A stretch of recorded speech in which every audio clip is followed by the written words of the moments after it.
Are there any mistakes that you commonly see with leaders that they try to do when they're trying to motivate their team that actually backfires?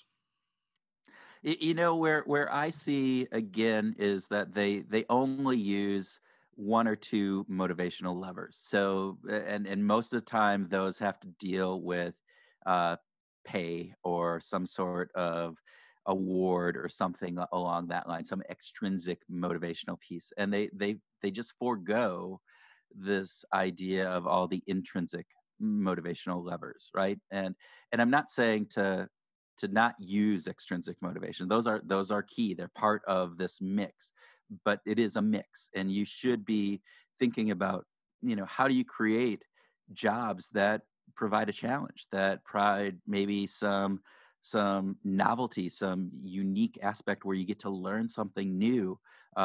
Even when, one of the hardest work things that we had to do, we worked with a manufacturing company and their plant, and the guys on the plant floor, one ran this press, and basically his job all day was pulling a lever down a piece of metal, taking the metal and moving it on to the next spot, putting a new piece of lever, pulling a press.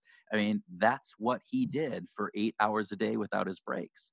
And so, how do you add some challenge into that? Well, we talked to them, and they started doing job rotation, and they started doing various different things. So the press operator got to train somebody new in on that, and then he got trained on another aspect. And so not only did that help in keeping people kind of, hey, new stuff is and learning, but it also allowed them to, when somebody was sick, they now had people trained in on all of these different aspects. And you go, well, that seems a pretty simple fix. And in reality, it was. And why weren't they already doing that?